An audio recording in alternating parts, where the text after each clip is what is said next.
Heavy compound movements followed by isolation pump work has been the way for generations. Hey everybody, it's Jason Blaha here, and I thought I would chat with you guys and gals a little bit about this today.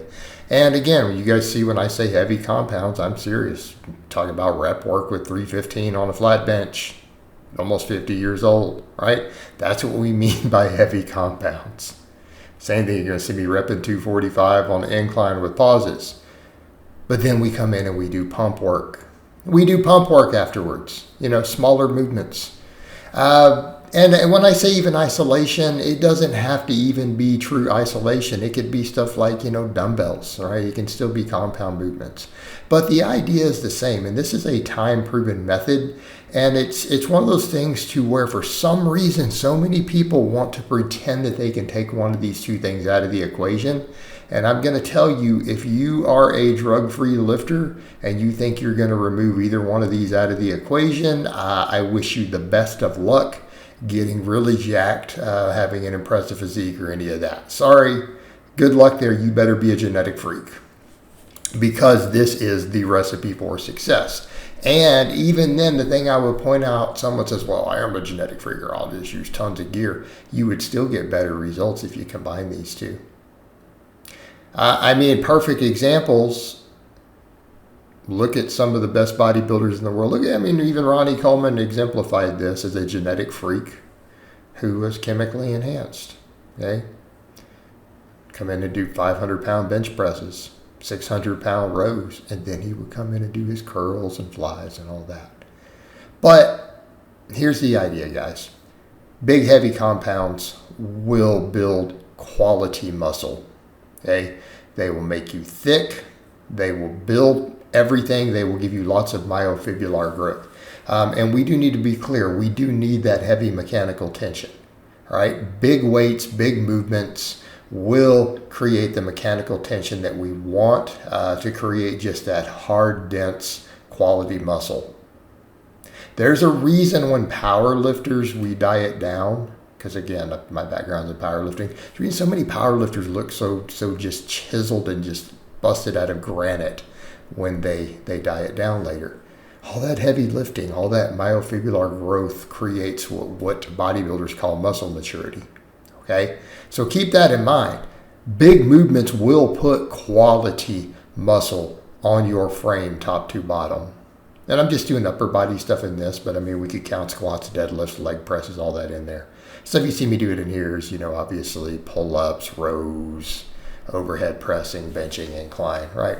Big movements, but they're heavy, right? We're moving pretty big weights. Some of them are pump work, like pull-ups and things. You're going to do it sets of 10. But big movements, heavy weight, right? It will build the most muscle with the least amount of time. It's efficient because most of these movements are building multiple muscles. We're loading them heavy. We're getting stronger. And again, that neural drive matters. Again, you're not going to see drug-free people who are jacked, who are weak. All right? You do not see that. If someone is really carrying a lot of quality muscle, I'm not just talking about they're lean with abs. If they're carrying a lot of quality muscle and they're just thick, they are always strong. Okay? You don't see big, thick dudes who aren't on anything who can only bench 225 for a rep or two, who can only do 3-4 pull-ups. Okay? You don't see that. Sorry. They might look okay on camera dieted down, but they are usually small as hell otherwise in person. All right. Big movements. You've got to get strong at them. It will build your base. It's what gives you that quality musculature, that thickness, just that overall size. Now, here's the other thing. People say, oh, well, that's all I need. You get the people on that end. That's all I need. Well, then you don't have biceps. Then you don't have side delts, right? You don't have any of this stuff. So that's not really workable, is it? Right? Doesn't work. Doesn't work at all. That's where you need the isolation work, the pump work. all this isolation work, like you'll see through here. I mean, I only have a couple in this video, but you see me doing some high rep curls to failure. You see me doing some rear delt flies, rear delt raises. Need to do calf raises. I do forearm work. I do neck work, right? I literally isolate my neck. I isolate my calves. I isolate my forearms after the big work. Why? Because we need to fill in all those gaps, all those areas that get understimulated. Because a lot of times with the big movements, as great and amazing as they are, they leave whole heads of your muscles understimulated. A lot of times they leave things like biceps understimulated. Sometimes they'll leave your calves, maybe your rear delts, maybe your side delts. For some people, they need more chest work. Now, usually, though, the guys who don't have a big chest from all their pressing is they don't know how to press. They don't know how to bench. They don't even know how to incline. Like, watch them. Close grip, like way narrow grip, bouncing the weight off their chest. Or not even touching their chest on their bench or incline. I mean, half repping the dumbbells. That's why they don't have a chest, by the way. But in some cases, maybe they do need some flies.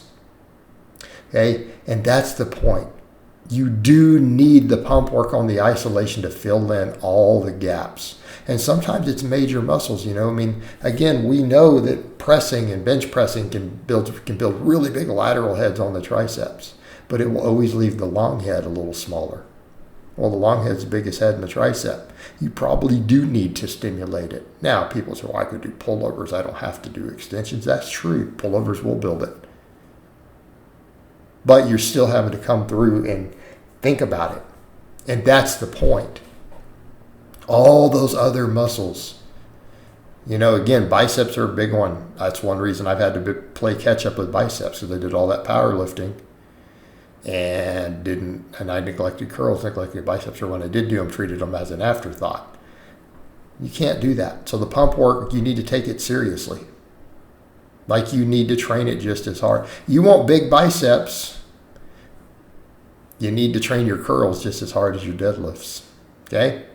Now, unfortunately, we have on the other end the guys who are like, that's all I need then. If that's what's going to fill in all the gaps, I'll just do nothing but high rep isolation work. Yeah, and you're going to be small and weak. You're going to have good biceps. That's probably going to be it. Okay? You're not going to be big. You're not going to be thick. You're not going to look impressive. You're not going to be as fit. Okay? So this all works together. This combination is really the winning ticket.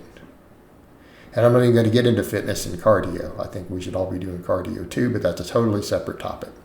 All right, guys, but that's really all I have to say on that today. I hope it's been informative, and I'll talk to you guys and gals next time.